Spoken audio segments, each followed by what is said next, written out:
Fabienne plutôt. Oui, voilà, bonjour à tous et à toutes et merci finalement de m'avoir sollicité un peu et d'avoir sollicité Espace Marx pour organiser cette rencontre, cette table ronde autour d'un enjeu qui m'a touché de près dans mon activité militante il n'y a pas très longtemps sur des combats que j'ai partagés avec Gérard, notamment pour garantir le droit au logement et le droit au logement justement de familles migrantes qui avaient toutes des enfants et qui, malheureusement, n'ont pas pu être installées durablement, je dirais, sur Bègle. Une partie d'entre elles, oui, mais pour l'essentiel, je crois qu'elles continuent d'être en situation précaire. Enfin, on en parlera peut-être au cours de la soirée. Donc, merci Gérard, merci Fabienne, merci Émilie. Et puis, j'espère qu'on va échanger et donner envie, je dirais, de s'engager pour faire avancer ces questions qui sont aussi très, très politiques et qui sont des enjeux d'actualité, puisqu'on a un gouvernement qui a tout fait pour accueillir dans de bonnes conditions les migrants ukrainiens, ce qui est une excellente chose, mais on aimerait bien entendu que la même démarche soit engagée à l'égard de toutes les familles migrantes et notamment des enfants en particulier. Gérard, à toi. Je préférerais que ce soit Fabienne qui démarre Mais écoute, comme vous voulez. cette vision. À toi, Fabienne. Ok. Donc, moi, je m'appelle Fabienne Jouvet. Je suis présidente d'une association qui s'appelle Elle, Faire et Agir. On agit sur plusieurs domaines. Le plus important et celui qui prend beaucoup d'espace, c'est le volet alimentaire. C'est-à-dire qu'on offre des colis alimentaires. Aujourd'hui, je crois qu'on est à peu près à un peu plus de 500 repas par jour. On a un second volet qui est le grand âge et le handicap, sur lequel on intervient auprès de gens qui sont très, très précarisés et qu'on soutient sur le plan administratif et sur le plan alimentaire aussi. Et puis, le dernier volet, qui n'est pas le moindre, c'est des familles sans papier, avec enfants qui se retrouvent sans solution d'hébergement. Et dans ce cadre-là, on est amené à tenter de trouver des solutions qui n'en sont jamais une parce que ces familles sont sans droit, en fait. Elles sont sans droit et pour l'administration même, elles n'existent pas. C'est-à-dire qu'ils sont, ils sont véritablement invisibles. Alors, invisibles pas pour tout le monde. C'est-à-dire que quand on est amené à rencontrer une famille qui a pour tout abri un bout de carton dans un coin d'immeuble ou un abri de jardin ou un garage, forcément que ça interpelle. Ça interpelle parce que le droit international des enfants, enfin le droit des enfants en fait, stipule bien que la mise en sécurité des enfants est inconditionnelle. Inconditionnel, ça veut dire qu'on ne peut pas y opposer de conditions. Et pourtant, on a des gamins qui sont laissés en parfaite errance, sans droit à la santé, sans droit à l'hébergement, sans droit à l'alimentation, sans droit à la sécurité, en fait. Voilà, donc on trouve des solutions intermédiaires. On essaye d'éviter tant que c'est possible, on essaye d'éviter les squats, parce que les squats, ça les met dans les situations que Gérard expliquait, c'est-à-dire au devant d'une expulsion qui ne se passe pas toujours forcément bien et qui va rajouter un traumatisme aux traumatismes qui sont déjà présents. Donc, voilà, ce qu'on essaye, nous, c'est de trouver des logements qui soient pérennes et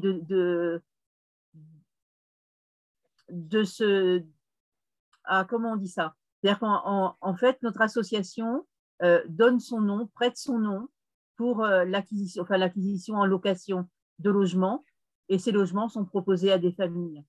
Ce qui fait qu'ils sont là ils habitent là en toute légalité, même s'ils sont sans papier.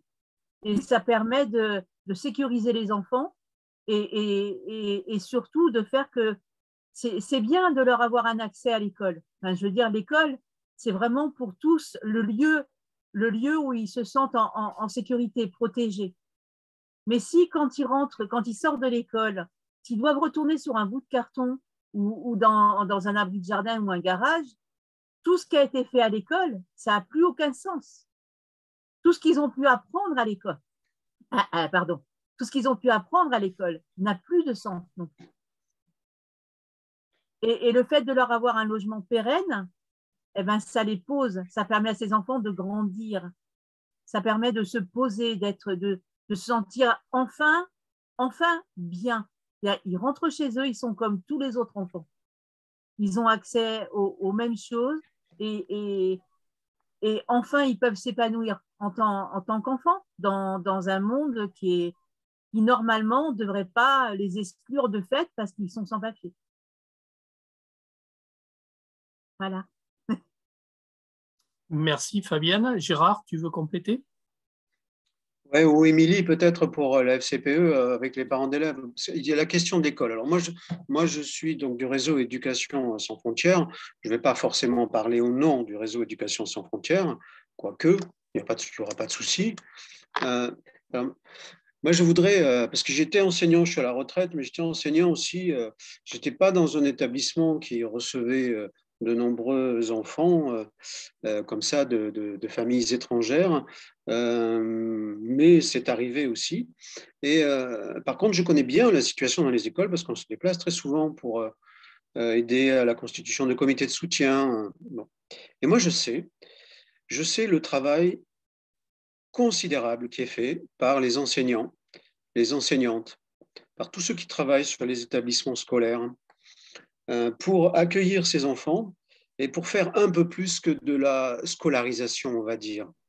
Parce que ces enfants, en effet, ils ont besoin de beaucoup d'accompagnement. La maîtrise du français, qui est rapide, mais qui peut ne pas être tout à fait complète, ça nécessite quand même beaucoup d'accompagnement. Donc, il y a beaucoup de gens, de professionnels de l'éducation nationale, qui est une institution qui, de mon point de vue, tient la baraque quand même. Il faut quand même le dire.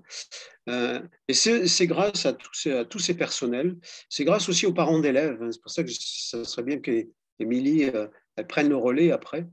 Ce que je veux dire, c'est que tout ce travail d'accompagnement, qui est assez considérable, il peut être remis en question tout de suite à partir du moment où l'enfant n'a pas de droit. Et on voit bien avec l'accueil des Ukrainiens aujourd'hui, on voit bien qu'au-delà de l'accueil pour l'inscription à l'école, il y a la recherche immédiatement d'un hébergement, c'est évident. Donc il y a cette évidence qui doit s'imposer dans notre pays, autant la scolarisation, l'inscription dans une école des enfants est obligatoire, à peu près respectée chez nous, dans notre pays, encore il y a encore quelques cas où il faut rappeler à certaines mairies que la scolarisation est obligatoire.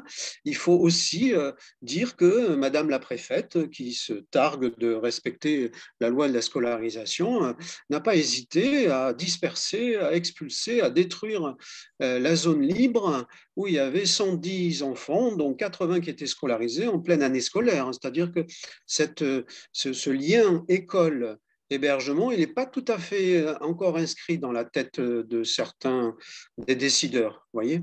Et alors ça, c'est absolument essentiel. École, toi, école. Il faut que ces deux marchent ensemble, absolument. Émilie, je pense qu'en tant que parent d'élève. Oui, tout à fait. La FCPE, Fédération de parents d'élèves à laquelle j'appartiens et qui est étroitement liée aussi dans les combats des RESF, et reste vigilante et est une militante pour la scolarisation de tous les enfants, sans même prendre en compte leur situation administrative et l'application du droit. Au-delà de l'école, il y a aussi tous les à côté, parce qu'on devient citoyen, on devient un écolier dans un pays à partir du moment où on a accès à la restauration scolaire, on a accès au périscolaire et aux loisirs, à tout ce qui est éducation populaire en fait. Et donc c'est aussi, je dirais, un combat que mène la FCPE avec ses partenaires, bien entendu, et sur le bien-être de l'enfant. Parce que aller à l'école, ça doit faire partie aussi pour ces jeunes gens qui ont eu souvent des parcours difficiles, qui arrivent avec leurs blessures, d'autres avec des traumatismes, tout dépend. Enfin, en tout cas, ils arrivent avec leurs cicatrices et du coup, l'école, c'est le premier rempart, je dirais, pour pouvoir les accompagner au mieux, parce que quand même, l'école de la République joue le jeu complètement. Il y a les classes allophones, il y a aussi, du coup, très rapidement, une inclusion dans ce qu'on appelle les classes, dans une inclusion classique dans la classe. Et souvent, on se rend compte que ces enfants sont de véritables éponges et arrivent très bien à intégrer rapidement le cycle scolaire. Pour autant, ils vivent des situations difficiles et on sait très bien que l'accès au droit, ils n'y ont pas tous de fait accès. Donc, bien entendu, la plupart ont besoin de soins. Donc, il y a une véritable alerte sur l'accès aux soins de ces enfants, avec une médecine scolaire qui est quand même très, très affaiblie, et de quinquennat en quinquennat. On se rend compte, un RASED aussi, qui était quand même aussi l'acteur pour tous ces enfants aussi en difficulté. Donc, on se rend compte quand même que bon gré, mal gré, grâce à une équipe enseignante, ces enfants arrivent à suivre une scolarité à peu près normale, on va dire. Sauf que il faut aussi, au-delà de ça, qu'ils aient accès à la restauration scolaire. Là, c'est au bon vouloir aussi des mairies, hein, on le sait, même si dans la loi, tout enfant aussi a accès à la restauration scolaire, hein. C'est inscrit dans la loi et on fait en sorte que ça s'applique.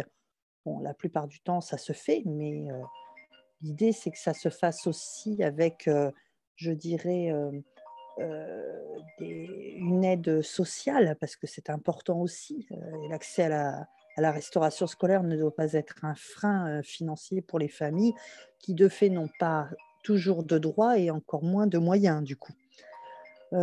L'idée aussi, c'est d'accompagner ces enfants aussi, je dirais, malheureusement, on se rend compte que régulièrement, les enseignants nous alertent parce que, en fait, ce sont nos véritables lanceurs d'alerte, les écoles. Et quand il y a un enfant en difficulté, quand il y a un enfant à la rue, c'est l'enseignant ou l'enseignante qui nous alerte, qui alerte les parents d'élèves, la plupart du temps, pour pallier cette situation dramatique, très mal vécue, parce qu'il y a un aveu d'impuissance aussi à un moment donné. Et je pense aussi qu'on met un poids énorme sur non seulement les enseignants, mais aussi les parents d'élèves. Parce que c'est, quand on a des alertes, c'est vrai que on n'est pas non plus prêt toujours à entendre, recueillir des paroles extrêmement difficiles de familles qu'on- qui ont vécu des traumatismes, qui vivent à la rue dans une très grande précarité et une vulnérabilité importante. Donc voilà, mais ce qui quand même fait sens, c'est que dans l'école, il y a de la coéducation, il y a des parents, il y a des élèves. Les élèves sont très tôt très conscients de la situation de leurs camarades et sont très solidaires. Moi, j'ai souvenir de mes filles qui m'ont alertée sur des enfants qui vivaient à la rue quand elles étaient scolarisées en élémentaire. Très tôt, ils prennent conscience de la grande précarité de leurs camarades et de la situation de grande fragilité. Et puis, du coup, se mettent en place des réseaux. Il y a RESF qui est le plus, je dirais, le plus marquant et le plus ce réseau qui illustre le mieux les combats communs. Mais à la fois, il y a des citoyens et des citoyennes qui finalement trouvent inacceptable que l'État se désengage complètement face à ces populations qui, à un moment donné, il faut le dire, ont eu le droit de venir et à qui on a donné des droits de prétendre aussi à, ou à un statut de demandeur d'asile ou de réfugié, et que d'un seul coup, on laisse tomber. Et donc, finalement, tout le coup près tombe. Il y a un jugement qui dit que vous n'avez plus le droit. Il y a 3 ans, vous étiez considéré comme réfugié. Puis du jour au lendemain, tout s'écroule. Sauf que pendant 3 ans, les gens construisent des vies, construisent leur amitié, leur lien social. Et c'est ça aussi l'intégration. Et l'école fait partie aussi intégrante de ce lien et de cette intégration, non seulement pour les élèves, mais aussi pour les parents. Parce que souvent, il y a aussi la parentalité qui joue un très grand jeu. Ce sont souvent des familles qui s'impliquent, malgré la barrière de la langue, malgré beaucoup d'obstacles, arrivent à s'impliquer dans la scolarité de leur enfant, parce qu'eux, ils y mettent du sens aussi dans cette scolarité. Et du coup, il y a aussi dans les écoles, l'école des parents. C'est aussi des expériences intéressantes que font les enseignants du P2A, c'est-à-dire que chaque semaine, il y a les parents qui viennent qui viennent 1 heure, voire 2 heures, discuter avec l'équipe enseignante, l'équipe du périscolaire sur ce qu'est être élève, parce que c'est pas évident pour tout le monde aussi de devenir élève. Il y a des pays où la scolarité n'est pas dès l'âge de 3 ans, encore moins évidente dans d'autres pays pour des petites filles ou des petits garçons. Moi, j'ai vu des petits bergers, j'ai vu des jeunes filles afghanes dans des écoles qui n'avaient jamais tenu un crayon, un stylo à l'âge de 7-8 ans. C'est ça la réalité aussi. Et donc, au-delà de ça, au-delà de tout cet espoir qu'on doit avoir en l'école, eh bien, c'est aussi cet accompagnement que doivent que l'équipe éducative, parce que c'est l'équipe éducative, puisqu'on est dans la coéducation, l'idée, c'est que des parents, des citoyens, des associations, bon gré mal gré, passent le relais d'un État complètement défaillant et s'organisent. Alors, on s'organise effectivement de façon pas toujours, on va dire, dans les clous, mais bon, c'est une réalité. Et puis en même temps, je pense que il est tout simplement inadmissible de voir déjà des gens dormir dans la rue et encore moins un enfant. Et on ne peut pas se targuer d'être le pays des droits de l'homme, d'avoir signé la Convention des droits de l'enfant euh, et laisser comme ça, à l'abandon, des futurs citoyens, parce que la plupart du temps, quand même, faut se dire, ils réussissent, ils deviennent... voilà, on a des exemples forts et ça vaut le coup aussi. Moi, je trouve que si on doit, dans tout ça, dans tout ce marasme et dans toutes ces interventions policières, ces obligations de quitter le territoire qui pleuvent, je pense que ce qui doit nous tenir et nous donner un peu de courage et de continuer à être pugnace, c'est qu'il y a de belles réussites. Et preuve en est, on a des enfants qui passent le cap de l'élémentaire, le collège, le lycée, avec des bourses du mérite, avec... alors pas tous, hein, on en est bien conscient, hein, mais ça arrive. C'est aussi, je pense qu'il y a tout un travail sur les discriminations de ces jeunes écoliers, lycéens, collégiens, aussi a un travail à faire aussi, à entamer.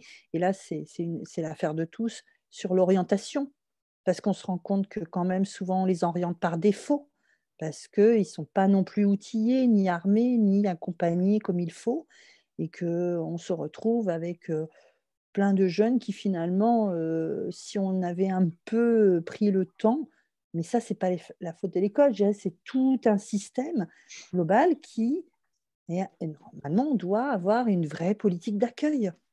Voilà, c'est tout. Et la politique d'accueil, ça commence à l'école, en accompagnant au mieux, en ayant un accompagnement social, en ayant l'accès aux loisirs, en ayant l'accès, bien sûr, au logement, c'est une évidence. C'est le toit, c'est la première sécurité qu'on peut offrir à un enfant. Et puis, in fine, bien sûr, l'accompagnement pour qu'il soit l'adulte de demain. Si on est vraiment dans cette logique d'accueil. On ne peut pas se dire terre d'accueil et faire les choses qu'à moitié. Merci, Émilie. Merci beaucoup pour nous avoir donné un petit peu ce contexte. Moi, j'aurais envie que, si vous le souhaitez, hein, que l'on revienne sur la question qu'a soulevée Fabienne tout de suite dans sa première intervention, justement l'accès au logement. Parce que ça me paraît essentiel, je dirais, y compris d'ouvrir des pistes de lutte, d'action, de combat, pour montrer que ce n'est pas une fatalité. Parce que vous avez très bien décrit dans la présentation de la soirée, justement, les circuits administratifs, institutionnels. Et puis, on voit bien que sur cette question-là, là, d'abord, il y a une question sociale qui est posée, puisque malheureusement, il n'y a pas que les familles immigrantes, il y a aussi beaucoup de familles françaises qui ont beaucoup de mal, y compris dans la métropole, à accéder à un logement. Donc, il y a une bataille véritablement forte à mener sur ces questions. Mais au-delà de ça, moi, je suis toujours frappé par l'inventivité des associations, des personnes, des individus, des familles, justement sur leur capacité à créer des situations qui nous aident à réfléchir pour aller vers des solutions plus rapides, en tout cas, et qui ensuite posent la question de la légalité ou de l'organisation collective qui nous permettent de régler les questions du logement. Je vous donne un petit exemple, mais qui vaut ce qu'il vaut. Sur Bègles, il y a la LDH, à un moment donné, a été confrontée à une situation. Vous savez, sur Bègles, comme dans beaucoup de municipalités, il existe beaucoup de logements vides, qui malheureusement, quand ils sont vides, se dégradent. Donc, on est parti de l'idée suivante, eh bien, essayons de créer des situations pour avoir une espèce d'accord partagé entre le propriétaire et la famille accueillie, qui permettent peut-être souvent, les familles migrantes, elles sont prêtes à travailler, à investir, à retaper leur environnement de vie. Et donc, là, il y a une piste d'action concrète. On a essayé, on a interpellé la municipalité sur cette réalité-là, pour que s'engage un travail pour aller plus loin, justement, dans la réponse aux besoins de logement. Alors, on n'a pas gagné, mais en tout cas, je crois que cette question-là, elle est posée et elle doit être posée beaucoup plus massivement. Deuxième témoignage, je veux dire, il existe malheureusement dans un certain nombre d'endroits, aussi y compris dans le secteur locatif, beaucoup d'appartements vides, non occupés. Et alors, c'est vrai pour toutes les familles qui sont concernées. Donc là encore, la puissance publique devrait avoir un droit, je dirais, de préemption pour permettre, comme pour la loi Dallot, l'occupation, en tout cas la réquisition du logement. Et le troisième élément, moi, c'est un petit peu la piste qu'avait ouvert Fabienne et qu'il faut vraiment occuper beaucoup plus, c'est obliger les CCAS des différentes communes, je dirais, à engager leurs responsabilités pour aider justement les familles à accéder à un logement, sans bien entendu en respectant les règles, puisque malheureusement, comme je l'ai dit tout à l'heure, il y a plein de gens qui effectivement sont en recherche de logement social, mais pour que la municipalité se porte garante, caution, y compris chez les bailleurs privés, y compris chez les bailleurs, chez les propriétaires individuels, de telle manière qu'on puisse débloquer cette situation. Parce que souvent, quand même, la question qui bloque le plus, on le sait bien, les uns et les autres, c'est la question de l'accès au droit, au papier. Et donc, malheureusement, souvent, ces migrants sont aussi des familles sans papier. Quand elles ont des papiers, ça facilite un petit peu les choses. C'est vrai qu'on a vu un certain nombre de familles accéder plus facilement à un logement à partir du moment où elles avaient les papiers en règle et à côté de là, un travail ou des pistes de travail, de stabilisation. Mais il y a toutes les autres qui sont bloquées par la loi et qui se retrouvent dans ces situations. Donc, je vous redonne la parole pour que, éventuellement, on partage, on témoigne ou on ouvre des pistes. Et je termine là-dessus. Il y a énormément de familles, enfin de personnes individuellement, qui savent s'inscrire dans des réseaux de solidarité pour mettre à disposition une chambre, un logement, quelque chose qui permette évidemment de les sortir de la rue. Ça devrait être l'État, évidemment. qui répondent à ces questions-là, mais y compris pour amener l'État à le faire. Vous savez, pour moi, le fait précède le droit. Et donc, c'est parce qu'on aura transformé la réalité, je dirais que d'une certaine manière, on imposera ensuite un droit à l'Assemblée nationale notamment. Qui c'est qui souhaite rebondir? Moi, Fabienne, peut-être? Je vais tenter d'expliquer un peu nos méthodes, les procèdes qu'on a pu expérimenter, parce qu'il s'agit bien de ça. En fait, on invente, on réfléchit sur des possibles et ensuite on met en place et on voit ce que ça donne. La première famille qu'on a mise à l'abri d'une manière légale, je mets des guillemets, de manière légale, ce fut à travers un commodo. Alors le commodo, c'est un propriétaire ou un ayant droit qui met à disposition sa maison. Par exemple, il y a beaucoup d'endroits qui sont frappés d'indivision avec de grosses problématiques juridiques et qui sont laissés à l'abandon des années, mais vraiment parfois plus de 10 ans. Et on a pu signer un commodo avec des propriétaires pour la mise à disposition d'une maison dans laquelle on a pu abriter légalement une famille. Je crois qu'ils ont 3 enfants. Ça fait déjà 2 ans et demi et ça perdure. C'est-à-dire qu'en fait, la famille entretient la maison et le terrain, ne se déprécie pas, ce qui laisse le temps à la juridiction de faire son travail. Et quand cette maison sera vendue, puisque c'est l'objectif des propriétaires, on trouvera une autre place à cette famille. Mais pour l'instant, ça fait 2 ans et demi où ils ont pu vraiment poser et respirer. Ça a été notre première, je crois que la première action qu'on a faite a été celle-là. Avant, on a eu des mises à l'hôtel, mais l'hôtel a ses limites, c'est qu'à un moment donné, d'abord, ça coûte très cher, et puis à un moment donné, ça s'arrête. Voilà. On a la Fondation Abbé Pierre qui nous aide énormément, mais qui ne met à disposition que la valeur de 750 € par famille. C'est-à-dire qu'une fois que ce montant est atteint, c'est retour à la rue. Idem pour le 115, c'est une pause respiratoire pour toutes ces familles, mais l'aboutissement, c'est la rue. Donc, fort de toutes ces réalités, on a, avec des parents d'élèves, dans une première école, on a tenté de mettre en place ce qu'on a appelé des hébergeurs solidaires. Ce qui veut dire qu'on a des collectifs de parents d'élèves qui s'organisent, qui vont donner à l'association un montant fixe tous les mois, et ce qui va nous permettre, nous, de nous engager sur le montant d'un loyer. Donc, on l'a fait une première fois avec succès, c'est-à-dire qu'on a 0 impayé. C'est-à-dire qu'à chaque fois, ça se passe très bien. On demande aux familles de participer, mais une participation minime et qu'en fonction de leurs ressources.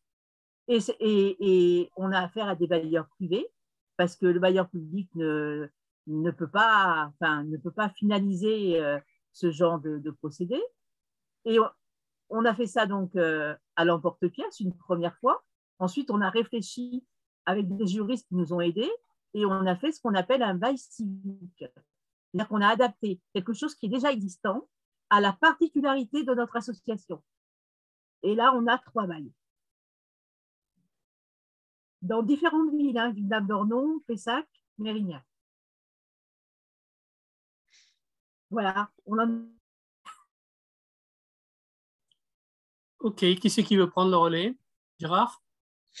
Oui, parce que Fabienne disait que donc elle a fait réagir, ils ont trouvé des solutions avec des propriétaires privés.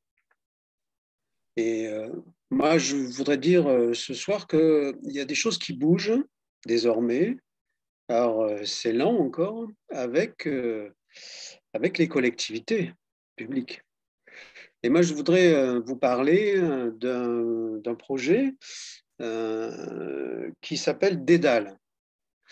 Alors, j'ai pris quelques notes parce que moi, je ne suis pas vraiment dedans, mais par contre, le réseau Éducation sans frontières, lui, est déjà partie prenante.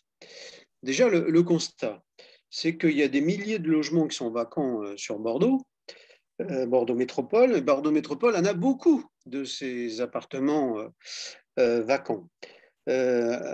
Beaucoup, en fait, sont des biens de collectivité, donc des biens publics, il y a tous ces appartements qu'on va détruire, qu'on va rénover. Sur la tour où toi tu habitais, Dominique, c'était un peu la situation. Donc, souvent, ces appartements ou ces maisons restent des mois, des années, et des fois fermés, alors qu'ils auraient pu être temporairement occupés. Donc voilà, c'est de ce constat, il existe depuis très longtemps, mais rien ne bougeait. Et voilà que les choses bougent un petit peu parce que ce collectif qui s'appelle Dédale, qui est constitué de plusieurs assos, alors il y a Médecins du Monde, Tripote et Mascagne. Tripote et Mascagne, c'est une association de bricoleurs, hein, on peut dire, que ce sont des bénévoles hein, qui viennent pour faire des réparations d'urgence. Eh bien, Médecins du Monde, Tripote et Mascagne, les Compagnons bâtisseurs d'Aquitaine, Architectes sans frontières, la Maraude, les Gratuits solidaires Gironde, la Fondation Abbé Pierre, le réseau Éducation sans frontières 33, eh bien, se sont rapprochés des collectivités territoriales, en particulier de Bordeaux Métropole, mais aussi de la ville de Bordeaux et aussi d'Aquitanis. Et il y a des choses qui semblent bouger un petit peu. Alors, il faut être prudent. Prudent aussi parce qu'il y a l'arrivée des Ukrainiens qui, j'espère, ne va pas enrayer, ce n'est pas le mot, mais en tout cas que finalement la priorité soit donnée exclusivement aux Ukrainiens et que d'autres, finalement, passent après. Alors, les quelques avancées, il faut savoir que sur Bordeaux Métropole, on a mis au point ce qu'on appelle des LTI, des logements temporaires d'insertion. Donc voilà, une appellation, il s'agit de ça, hein, de ces logements qui sont vacants, qui peuvent l'être pendant plusieurs mois, plusieurs années, et qu'on pourrait mettre à disposition. Il y a la mairie de Bordeaux qui va se lancer là-dedans aussi, et eux, ils appellent ça les logements intercalaires. Et puis, à Bègle, alors je ne sais pas si, Dominique, tu confirmeras, il y a un truc qui a été fait par la mairie, je pense que c'était sur un bidonville de Bulgare, et il y a eu des propositions d'hébergement en mobile home pour résoudre ce problème de bidonville. Donc, il y a des petites choses quand même qui bougent. Oui, je confirme. Oui. Voilà. Donc, soyons prudents, mais je crois que désormais, il y a une double reconnaissance de l'importance de, comment dire, la nécessité absolue de loger, parce qu'on est dans un climat qui est froid, humide. Et les enfants, quand il y en a, et ils se retrouvent, et les parents aussi évidemment, dans des conditions de danger, d'insécurité, parce qu'ils se retrouvent à trouver des solutions d'une extrême précarité. Donc, je pense que tout le monde a bien compris que le logement, l'hébergement, c'est essentiel. Et tout le monde aussi semble comprendre qu'il y a des moyens, il y a tous ces logements, très nombreux, que l'on peut utiliser temporairement. Je voulais rebondir en fait sur l'expérimentation, parce qu'en fait, si on est l'expérimentation, finalement, tord le cou un peu aux idées reçues, comme quoi on ne serait pas en capacité sur du long terme à ce que ça fonctionne. On nous parle souvent de sécurité. Alors moi, parfois, ça me fait sourire parce que est-ce que on est plus en sécurité dans un logement réquisitionné, même s'il n'est pas dans les normes, que dans la rue, tout simplement? Je m'interroge sur pour moi, ce prétexte qui est complètement fallacieux et qui n'est pas entendable en tant que militante des droits de l'enfant. Euh, Au-delà de ça, je pense que si on veut être crédible, et parce que malheureusement, on est obligé sans arrêt de prouver que nous sommes capables, puisque l'État ne fait pas son travail, mais lui, il n'a pas à prouver qu'il n'est pas capable. Il ne le fait pas, tout simplement. Mais effectivement, je pense que l'idée, c'est de se lancer sur des expérimentations. Il y a eu des expérimentations comme la zone libre. Il y a des expérimentations de dissémination. Nous, on est plus dans la dissémination par rapport à faire réagir, puisque l'idée, c'est le fait de disséminer les gens, ben, on a moins de réactions avec les voisins. C'est peut-être aussi plus facile de vivre avec quelques familles que plusieurs, parce que après, il faut aussi gérer des choses pas toujours simples. Mais en même temps, qui dit dissémination dit qu'il faut sacrément de la ressource et un peu partout sur la métropole et pourquoi pas sur le département, parce qu'on a le problème aussi de la ruralité et des villes, enfin de la ruralité qui se vide. Alors, c'est peut-être pas toujours le cas. On est quand même sur un département attractif avec pas loin de 20 000 arrivées par an de personnes. Mais malgré tout, je pense que ça aurait du sens aussi dans certains endroits de faire venir des familles qui ont c'est une véritable plus-value. Ça évite de fermer des classes aussi. C'est quand même une façon aussi de combattre les fermetures des classes que l'Éducation nationale s'emploie avec zèle à faire. Euh, voilà, enfin, ça a du sens. Et puis, les gens qui viennent ont des savoir-faire. Enfin, voilà, il y a plein de choses qu'on pourrait justement expérimenter à ce niveau-là. Donc, l'idée, c'est au-delà de ces expérimentations qui valent ce qu'elles valent, mais je pense qu'elles ont le mérite d'exister et on peut s'y appuyer et avoir une véritable expertise sur la faisabilité. Euh, la preuve, on a cherché avec des juristes aussi comment créer des baux différents pour que tout le monde aussi, l'idée c'est que le propriétaire aussi se sente en sécurité. C'est aussi un rapport de confiance, hein, ça peut s'entendre et c'est important. Et puis en même temps, pourquoi le domaine privé? Parce que j'ai envie de dire que ça donne aussi un peu, ça coupe l'herbe sur l'idée que les HLM, on sait très bien, il y a 49 000 demandes de HLM en attente, on sait très bien que c'est très flux tendu et que c'est très compliqué et que la première chose qu'on dit, c'est vous logez les étrangers, les sans-droit, les réfugiés et pas ceux qui travaillent. C'est pas pour autant qu'on doit rentrer dans ce style, dans cette sémantique-là, mais il faut la combattre. Et il faut la combattre aussi par par la preuve à l'appui, comme quoi bah, le public peut être sollicité, certes, les bailleurs aussi pourraient travailler là-dessus, mais le privé aussi, parce qu'il y a aussi des groupes privés qui ont des fondations pour être défiscalisés. Donc, il y a le mécénat. Enfin voilà, il y a toutes sortes. Je pense que il y a ce qu'il faut. Le tout, c'est de le mettre en musique et d'avoir aussi cet appui, je dirais, des institutions.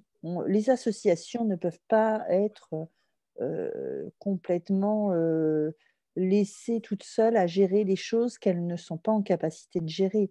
Les associations, elles peuvent expérimenter, elles peuvent être de véritables laboratoires parce qu'elles vont vers les gens peut-être de façon plus facile. Il y a plus de liens, il y a peut-être aussi des nouvelles, je dirais des circuits différents que les collectivités n'ont pas. Mais voilà, on a besoin que les collectivités s'inspirent de nos expériences et fassent en sorte que on soit sur des, euh, des expérimentations plus pérennes.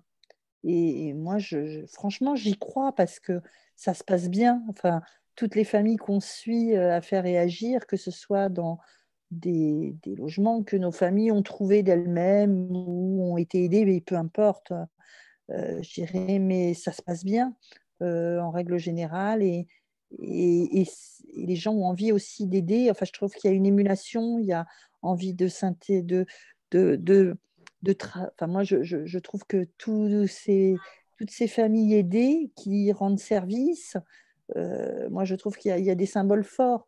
Je voudrais vous donner un exemple une famille qui était à la rue et qu'on a logé dans un logement avec un bail, comme le décrivait Fabienne. Bien maintenant, ce sont eux qui vont livrer dans les squats bulgares. Donc, c'est ça aussi, c'est que il y a, voilà, on est dans une chaîne et cette chaîne, pour moi, elle a du sens. Autre exemple aussi sur la sécurité, le sentiment d'insécurité qu'a un enfant. Euh, je me rappelle d'un garçon qui était, enfin, qui faisait de l'énérusie et dès qu'il a retrouvé un chez lui, une chambre, c'était terminé. c'est quand même des choses fortes qui devraient nous encourager. Enfin, voilà, c'est peu de choses, mais pour moi, ça veut dire beaucoup. Et ça montre aussi que finalement, toutes nos expériences associatives et la gironde est riche de ces associations caritatives, solidaires et de ces collectifs, ben, franchement, il n'y a plus qu'à s'en saisir et d'avoir une véritable volonté politique. Justement, enfin, moi, alors, il faudrait qu'on en vienne justement. Là, on a vu comment on pouvait interpeller, je dirais, les institutions de proximité, notamment les collectivités locales et territoriales, et donc les terrains d'action qui ont commencé à se construire, comme l'a évoqué Gérard, me paraissent des pistes tout à fait intéressantes et qu'il faut pousser plus loin, je dirais, dans cette direction-là. Mais il faut aussi qu'on réfléchisse collectivement comment interpeller les partis politiques, hein, et les élus en tant que force politique sur la question juridique, parce que y a une contradiction dans la loi. La loi oblige, évidemment, elle donne certains droits à certains enfants, à tous les enfants. Et notamment, c'est parce qu'on s'appuie sur ce droit universel que l'on a réussi à étendre ou à s'appuyer dessus pour, par exemple, obliger ou amener ou à faire en sorte que certaines municipalités s'engagent un petit peu plus, justement, sur le droit aux enfants à une vie digne et une vie stable en bénéficiant d'un logement. Donc la question, c'est comment on continue sur cette lancée-là, il me semble. J'ai un ami philosophe qui parlait de frontières, qui parlait à chaque fois de repousser les frontières le plus loin possible pour intégrer le plus possible. Et donc, moi, je pense que ça mérite quel est votre point de vue là-dessus? Comment vous travaillez la question politique et comment vous interpellez les politiques pour justement obtenir, je dirais, des formes légales, je dirais, qui prennent en charge toutes les dimensions humaines autour de l'enfant, la famille, le logement, la santé, etc. Alors sur la santé, bon, il y a un certain nombre de choses qui sont à peu près garanties, encore que, parce qu'avec le Covid, on a vu combien l'accès aux soins a été rendu difficile pour de nombreuses familles, et en particulier les enfants. Donc voilà, quelle est votre approche par rapport à tout ça? Excuse-moi. Vas-y, Gérard. Juste un truc. Tu viens de parler de la santé, Dominique. Je crois que c'est du même ordre que l'école, la santé.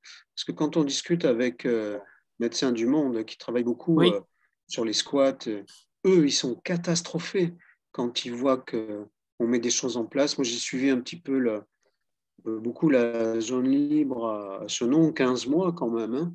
Hein. Quand ils construisent des choses pour le suivi médical, ils sont absolument tétanisés quand on voit qu'une expulsion a lieu sans même les prévenir, rien du tout, quoi.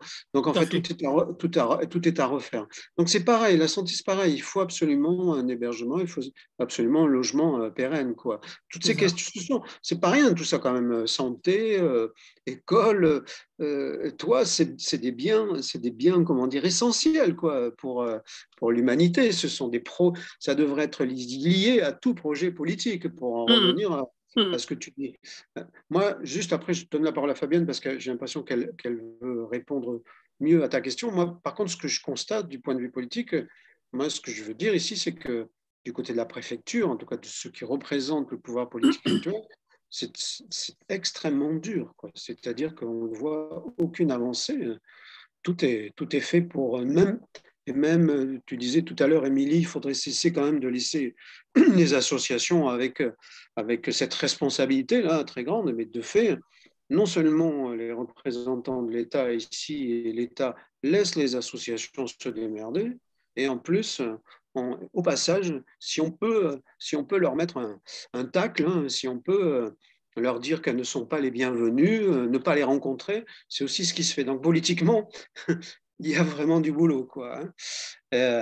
Mais heureusement, dans les programmes électoraux, il y a des choses qui commencent aussi à avancer. Mais bon, ça, c'est autre chose. Fabienne, je crois que tu voulais dire un truc, je t'ai coupé. En micro, Fabienne.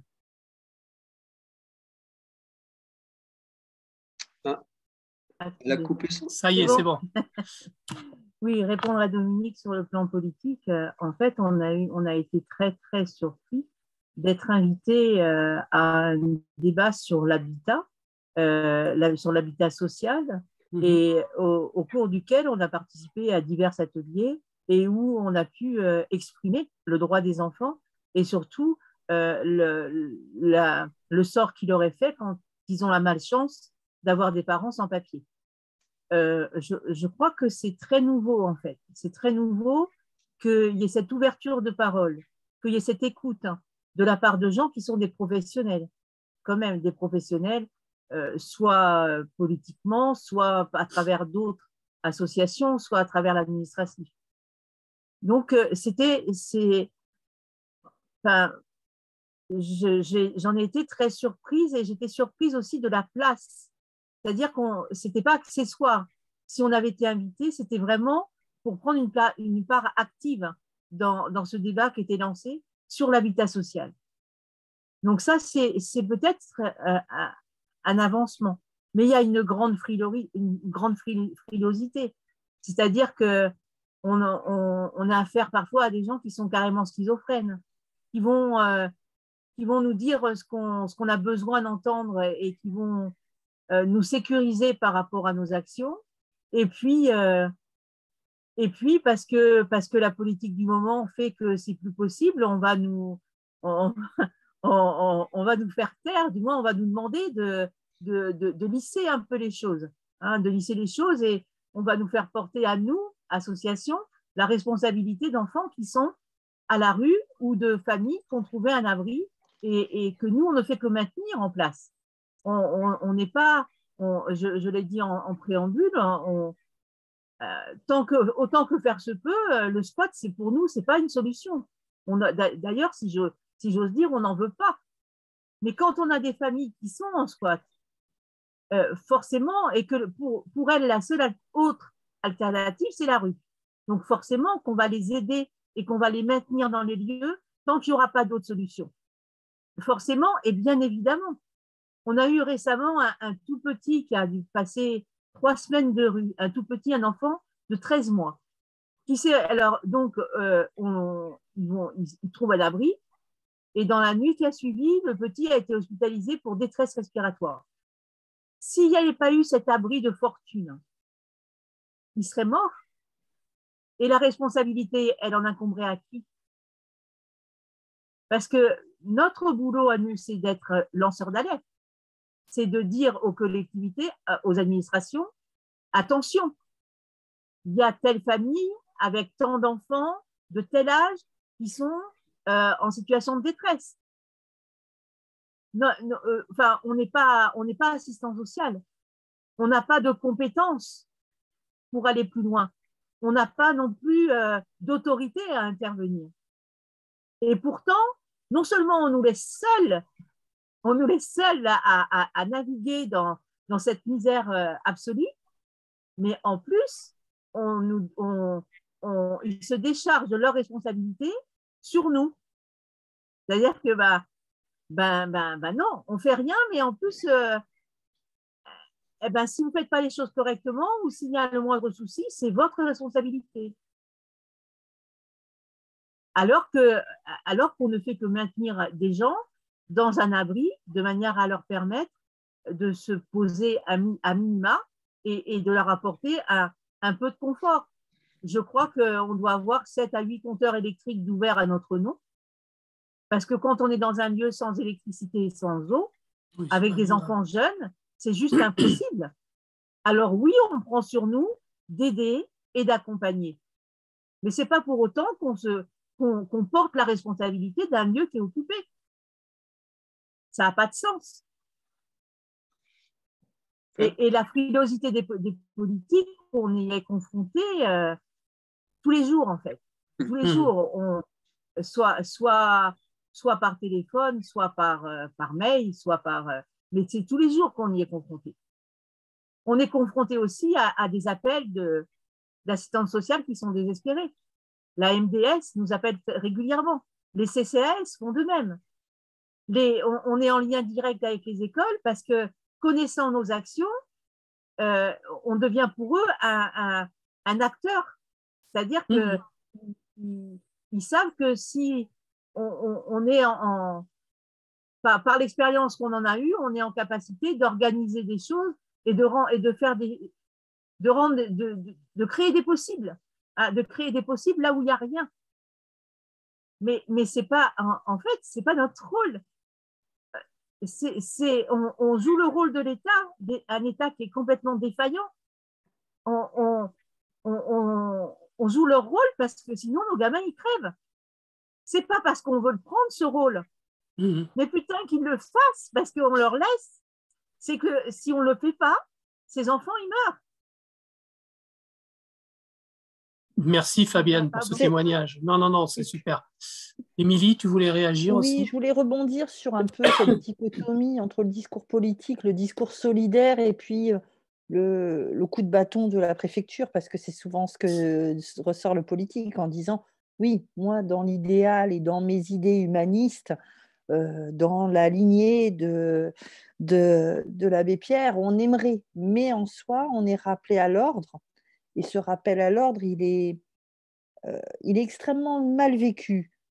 Peu importe, je ne juge pas, hein, je suis en tout cas dans une situation, c'est que les élus sont rappelés à l'ordre par l'État et cette pression est terrible. On assiste aussi à une pression des travailleurs sociaux qui ne peuvent pas aider des gens sans droit, donc qui se retournent vers le monde associatif. Donc, on est quand même toujours, en fait, in fine, face à des gens en grande souffrance de ne pas pouvoir aider. Et c'est terrible parce que c'est un aveu d'impuissance du politique, du travailleur social.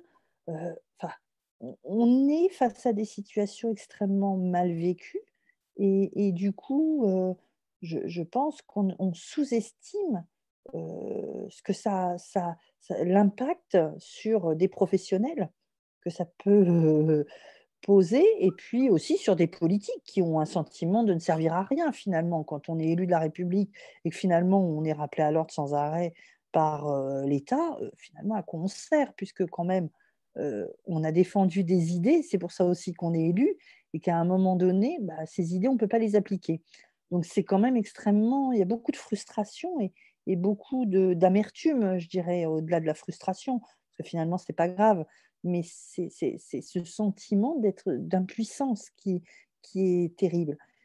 Et c'est ce qui finalement pousse les gens à être dans des militants associatifs, parce que s'il y a bien encore un endroit où on peut avoir cette liberté d'action, malgré toutes les, comme le disait Gérard, hein, je veux dire, les pressions sont énormes, hein, mais malgré tout, c'est peut-être encore finalement cette association, ce côté associatif 1901 qui est encore le rempart pour aider et pour véhiculer les solidarités.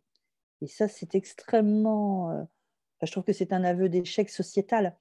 C'est terrible parce que finalement, on se dit que 1954, l'appel de l'abbé Pierre, on y est encore. On aura toujours plus de gens dans la rue, les promesses de quinquennat. Et en même temps, il n'y a rien qui est fait pour que ça s'arrange. La réquisition, c'est la préfecture. La réquisition d'un logement, ce n'est pas un maire. Donc voilà, en fait, on est toujours dans des situations un peu qui mettent à mal l'élu, quel qu'il soit. Et même s'il avait ce souhait-là, c'est ce rappel à l'ordre de l'État qui, là encore, au bon vouloir, je veux dire, ça dépend aussi des régions, donc on n'est pas non plus à égalité, selon si on est en Nouvelle-Aquitaine ou au Nord-Pas-de-Calais ou, je ne sais pas, dans l'Est de la France. C'est au bon vouloir les préfets n'agissent pas tous de la même façon, mine de rien. C'est quand même ça aussi la réalité. Il y a des préfets zélés, d'autres beaucoup moins. Donc, là encore, c'est quand même assez... voilà, l'égalité n'est pas encore au rendez-vous à ce niveau-là. C'est là où il y a une vraie prise de conscience et où il y a aussi des courages politiques à un moment donné. Hein. Je veux dire, on peut aussi avoir le courage politique en étant dans une grande métropole, dans un grand département, dans la plus grande région de France, l'équivalent quand même de l'Autriche, on peut peut-être quand même, enfin, c'est puissant, une région, dans un pays. Donc, c'est aussi ça le courage politique, c'est jusqu'où on va et jusqu'où on se tait. Enfin, voilà, parce qu'on ne peut pas avoir des discours. Moi je suis toujours mal à l'aise parce que ça me transporte les discours humanistes sur l'accueil en général, que ce soit les Ukrainiens, bon, un peu moins les Syriens, mais bon, voilà, enfin bon, voilà, c'est une réalité. Mais bon, je veux dire, il y a plein de guerres partout. Il y a des gens. Nous, on a un papa avec 2 enfants, sa femme et le bébé sont tombés du canot en traversant la Méditerranée. Tout ça, c'est pas anodin. Enfin, je veux dire, on vient pas en villégiature hein, dans un pays. On fuit quelque chose. Et on va avoir les réfugiés climatiques. Enfin, on ne peut pas dire urgence climat et ne pas prendre en compte que la moitié de l'hémisphère sud va émigrer à un moment donné. Enfin, c'est une réalité. Donc, je suis toujours étonnée de ce discours très... Oui, ça transporte les foules, tout le monde s'y reconnaît, mais on fait quoi dans les actes?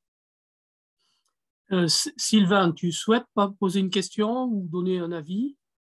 Je ne suis pas un spécialiste de ces questions-là, mais c'est vrai que ce qui m'a interpellé, c'est les relations avec les CCAS, Centres communaux d'action sociale, parce que je pense que là, il y a peut-être, bon, bien que ce ne soit pas le seul levier, mais il y a peut-être un levier en termes de partenariat à développer. Alors, après, je ne sais pas comment cela s'effectue au niveau entre les associations et les CCAS, mais Du tout, Sylvain. est-ce Du tout, que... tu te trompes.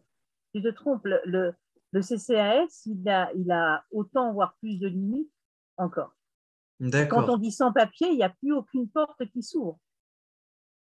D'accord. Et si on a pu faire héberger une, voire 2 familles en 3-4 ans, je crois que c'est bien le maximum. Et pour des durées très limitées en hôtellerie, quoi. Mais non, non, non, ils ne peuvent pas. Et la meilleure preuve, c'est que c'est nous qu'ils appellent. C'est-à-dire qu'on en est là, quoi. Quand une AS se trouve confrontée à une famille qui est à la rue, elle nous appelle. En fait, il y a des aides qui sont un peu cachées, on va dire. L'accès à la restauration scolaire est payé de fait par les CCAS. Le périscolaire aussi. Donc, en soi, ils agissent sur des choses où on n'a pas enfin, où ça, c'est assez, je dirais, fondu dans une masse, mais on ne peut pas venir en aide d'une famille. Par exemple, je vais vous donner un exemple. Ce qui est terrible, hein, c'est que, alors dans les collèges, c'est plus prégnant parce qu'il y a le FSL. Alors, le Fonds de solidarité, et donc, le fonds social, je dirais, il aide au ticket de transport pour les collégiens, il aide aussi à payer la cantine, enfin la restauration scolaire, sachant que le département aussi met en application l'accès à la cantine pour un maximum de personnes. Donc, il suffit de construire des dossiers et on ne regarde pas d'où vient l'enfant. Mais il y a quand même des choses aussi terribles, c'est-à-dire qu'un enfant sans papier, il peut être boursier. Et d'un autre côté, on va lui refuser l'aide au transport scolaire, on ne va pas lui payer le bus, parce qu'on a quand même des enfants qui font des sacrés trajets, hein, et ils veulent rester souvent. En fait, on a des familles, l'idée c'est de rester toujours dans l'école d'origine, parce que c'est important, c'est un lien fort. Et donc, ils sont prêts à faire 1 heure, 2 heures de transport, hein, Gérard. On a eu des familles qui faisaient la zone libre jusqu'à Mérignac tous les jours, parce que c'est important ce lien-là. Le jour où ils l'ont plus, ils sont complètement livrés à eux-mêmes. Alors déjà que c'est compliqué, mais c'est vrai que les collèges ben, offrent les douches aux gamins, achètent les fournitures scolaires. Enfin voilà, il y a un maillon parce qu'il y a des aides, il y a des fonds sociaux. On pourrait même les utiliser aussi. Moi, je le dis souvent en tant que parent d'élève, hein, le fonds social peut être utilisé pour les lunettes, le dentaire et les appareils auditifs. C'est ce qui coûte cher. Et normalement, ça devrait être fléché pour ça surtout. Parce que c'est primordial. Si on a un gamin qui n'a pas de lunettes, À un moment donné, ça va poser un problème dans son apprentissage. Enfin, tout ça, c'est lié. C'est la santé, la sécurité, la mobilité, la sécurité alimentaire et la sécurité d'avoir un toit sur la tête, quoi. C'est ça aussi. Ça existe, mais voilà, c'est des petites parades et c'est épuisant pour tout le monde. C'est épuisant pour les personnels de l'éducation nationale, les associatifs, les travailleurs sociaux. Enfin, on joue toujours sur des... Enfin, c'est un exercice d'équilibriste. Au point où on en est là de la discussion, moi, j'aurais envie de revenir à une question clé. La loi, dans cette affaire, hein, la loi républicaine, est souvent utilisée évidemment pour tenter de limiter nos prises d'initiative. Or, c'est toujours bon de rappeler, moi je suis un républicain convaincu, il n'y a pas de problème, mais c'est toujours bon de rappeler qu'une loi, ça n'est qu'un rapport social, c'est-à-dire c'est le résultat à un moment donné de lutte, de combat sur telle ou telle question, sur tel ou tel enjeu de société, qui trouve évidemment une traduction dans la loi élaborée à l'Assemblée nationale, après de longs débats pour en voir la conformité avec les institutions habituelles, mais c'est souvent le produit de lutte, d'actions concrètes. Et on a tendance un petit peu à oublier finalement que tout ça, toutes les avancées sociales, ce n'est pas des octrois qui sont faits par la loi ou par le politique. Souvent, les choses elles se passent dans la société d'abord, elles s'expérimentent dans la société d'abord, et ensuite, parce qu'on a réussi à imposer, je dirais, une forme dominante de consensus, elles trouvent ensuite une traduction légale. Je prends un exemple très concret. Alors, c'est sur le plan sociétal, ce n'est pas sur le plan social, mais quand même, je veux dire, le PACS, toute la reconnaissance des droits, je dirais, des homosexuels et LGBT, etc. Souvent, c'est d'abord dans les pratiques sociales et les pratiques humaines que les choses ont maturé et que finalement la société s'est trouvée obligée, je dirais d'une certaine manière, quand je dis la société, les institutions se sont retrouvées obligées de prendre en compte cette réalité qui s'imposait à tous et qui s'est construite par des luttes aussi, hein, des luttes importantes. Donc voilà, moi j'ai envie de donner de l'espoir par rapport à ça, c'est-à-dire qu'en fait, restituer à tous les citoyens individuellement ou collectivement leur capacité à créer de la société, à créer des moyens de vivre ensemble dans des conditions humaines décentes et durables. Et donc à partir de là, c'est nous aider à élargir un peu le cercle des combattants pour leur permettre justement d'être libérés de cette espèce de contrainte culpabilisante du fait que nous serions hors de la loi. Sauf que la loi, c'est nous qui la créons collectivement, s'entend bien entendu. Il faut que la société, à un moment donné, elle soit prête, qu'il y ait suffisamment de débats, d'initiatives concrètes montrant la justice ou la justesse des combats menés et l'utilité sociale et humaine et permettant effectivement d'aboutir. Donc moi, je me félicite de toute façon de tout le travail qui est mené dans ce champ-là. C'est un champ où justement, et c'est bien, vous l'avez dit à plusieurs reprises au travers de témoignages, c'est un champ où on avance, même si je suis d'accord avec vous, il faut rappeler les blocages politiques, les blocages de l'État, du gouvernement actuel, je dirais, sur ces questions, et des gouvernements précédents, parce que, je veux dire, si on prend les 20 dernières années, il y a eu de sacrées régressions, y compris, souvent, la loi a été changée pour amener à des situations illégales, alors qu'en réalité, nous étions dans des situations qui, aujourd'hui, sont qualifiées d'illégales, mais qui étaient légales il y a 10 ans. Donc, je veux dire, tout ça, il faut aussi qu'on éclaire un petit peu les discussions qu'on peut avoir, de telle manière qu'elles nous mettent à l'aise, je dirais, dans nos combats, et qu'elles leur restituent toute leur légitimité. Il y a la légitimité en tant qu'humain, en tant que solidaire, porteur, je dirais, d'une vision de l'être humain et de la société, mais il y a aussi une légitimité qui est aussi une légitimité sociale. C'est-à-dire qu'effectivement, vous avez bien fait de rappeler l'abbé Pierre, mais je crois que l'abbé Pierre, il disait en clair lorsqu'une situation devient intolérable et insoutenable, c'est une situation qui devient illégale, et à ce moment-là, c'est elle qui doit devenir, enfin, les actions et les luttes menées, c'est elles qui doivent devenir la loi. Donc je crois qu'il faut qu'on se retravaille tout ça pour pérenniser les combats que nous menons et que vous menez en particulier. Vous voulez rajouter quelque chose? Ouais. Moi, je donne juste un truc, Dominique. Le problème, c'est que sur la question des étrangers, nous sommes dans une espèce de trou noir. On entend les discours de haine se répandent, des personnages qui se présentent à la présidence de la République tiennent des propos racistes, ont une attitude raciste, sont racistes. Donc on est là-dedans, quoi. Et ça va être, ce que tu dis, ça va être particulièrement dur.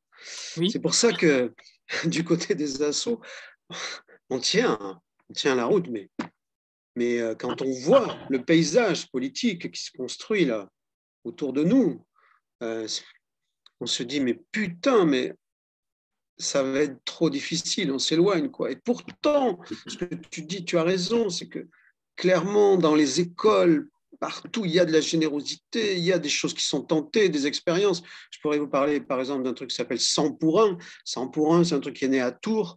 Ce sont des parents d'élèves ou des gens qui connaissent une famille, qui se cotisent, qui montent une association, qui louent un logement pour cette famille, qui recueillent des dons. Tout ça, ça existe. Ça veut dire qu'il y a plein de Français, plein de Françaises qui sont là-dedans. Mais voilà, le contexte politique, qu'est-ce qu'il est raide. Absolument.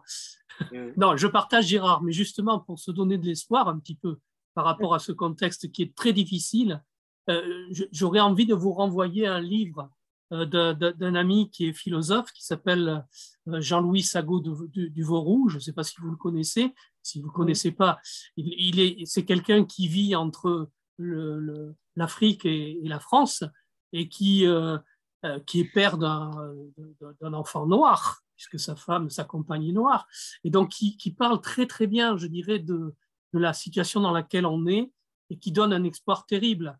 En France, il faut le savoir, je veux dire, 80%, voire presque 100% des familles ont quelqu'un qui est soit d'origine étrangère, soit étranger aujourd'hui. Je veux dire que on vit dans un monde mondialisé. Dans ce monde mondialisé, je dirais, prenez votre propre famille, posez-vous la question. Vous allez voir, vous allez être surpris.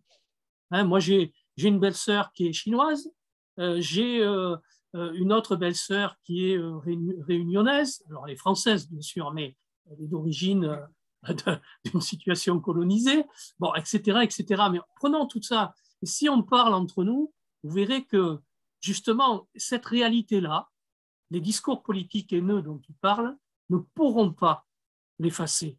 La meilleure preuve, c'est ce que tu nous disais à l'égard des témoignages des parents d'élèves. Souvent, dans les parents d'élèves, qu'est-ce que vous voulez? Il y a aussi la diversité politique que l'on connaît sur le territoire national. Or, si vous regardez bien comment se comportent les parents d'élèves, justement face à des mises en danger d'enfants d'origine étrangère, c'est assez extraordinaire. Et ça va au-delà, je dirais, des clivages politiques traditionnels. Je suis même sûr, je pense, il y a même des gens qui votent Front National, qui souvent sont impliqués dans des luttes, dans des luttes par solidarité avec leurs gamins, tout simplement, leurs enfants dans l'école. Moi, je l'ai vu faire ça. Donc, ça veut dire que les discours politiques dont on parle, qui sont des pièces rapportées, des constructions idéologiques, mais ne sont pas sur un terrain du vécu. Elles sont sur un terrain, je dirais, fantasmatique. Et ce terrain fantasmatique, il n'y a rien de mieux que la réalité concrète pour le déconstruire et le démolir. C'est-à-dire faire vérifier dans le concret et dans la vie, parce que c'est souvent, moi, je parle avec mes parents, je suis originaire de la campagne, c'est vrai que dans ma campagne, il y a beaucoup de gens qui votent Front National. Il n'y a pas un seul immigré chez eux. Alors si, il y en a eu à certaines époques, à certaines périodes, il y a eu des migrants espagnols qui sont venus s'installer, il y a eu des migrants de harkis qui sont venus s'installer, qui ont suivi les pieds noirs qui avaient des grosses propriétés viticoles, qui sont venus s'installer. Ceux-là, ils les ont connus, mais ils se sont intégrés, en fait. Ils sont devenus, c'est souvent d'ailleurs eux, je regrette de le dire comme ça, quelquefois qui ont les évocations les plus difficiles en matière de relations avec les étrangers. C'est contradictoire, mais c'est comme ça. Donc, moi, je partirais, enfin, voilà, je vais pas essayer de vous convaincre, mais, parce que vous l'êtes déjà à 100%, mais c'est plus comment on travaille cette question de l'espoir sans rien évacuer, hein, évidemment, des difficultés et des murs auxquels on est confronté. Mais en même temps, je vois bien quand on arrive à créer des situations de solidarité et qu'on arrive à associer un maximum d'acteurs, y compris les acteurs institutionnels, comment on fait, parce que je crois qu'il faut qu'on réfléchisse aussi à ça, comment libérer ces acteurs institutionnels, que ce soit au CCAS, à la MDSI, pour dire à Sylvain, hein, la CCS s'occupe plus particulièrement des familles, des parents, et la MDSI, c'est elle qui a la responsabilité de la compétence enfance. Mais je vais aller plus loin. Je veux dire que la bataille politique, par exemple, pour récupérer la compétence générale pour les communes, pour l'ensemble des collectivités, hein, compétence qui a disparu lors du précédent mandat présidentiel, hein, je vous le rappelle. Donc, c'est aussi une lutte, parce que si on permet aux élus de récupérer cette compétence générale au niveau des communes, et des collectivités locales et territoriales, ça veut dire qu'à ce moment-là, un certain nombre d'actions ne sont plus illégales. On restitue ce qui était le rôle lors de la création de la Première République, ou la Deuxième ou Troisième, peu importe, au moment de la Révolution française, on peut récupérer ou redonner justement à des espaces de proximité des possibilités d'action beaucoup plus larges que celles que l'on a aujourd'hui. Donc, il peut y avoir des convergences, y compris avec nos élus locaux, dont fait partie Émilie, mais avec des acteurs du travail social, assistante sociale et autres. Voilà, il faut qu'on arrive à mener un débat je pense que vous le faites déjà, hein, mais je veux dire, qui nous favorise la reconstruction, je dirais, d'espaces d'action et notre capacité à créer. Et je pense que, de toute façon, on n'aura pas le choix, je vais le dire comme ça, compte tenu, je ne sais pas du tout ce qui va sortir des urnes dimanche, mais je veux dire, compte tenu de la situation, si vous voulez, il faut qu'on se tourne vers l'avenir résolument et qu'on soit vraiment, qu'on continue à porter le plus loin possible nos aspirations, nos attentes, nos convictions, et tout ce.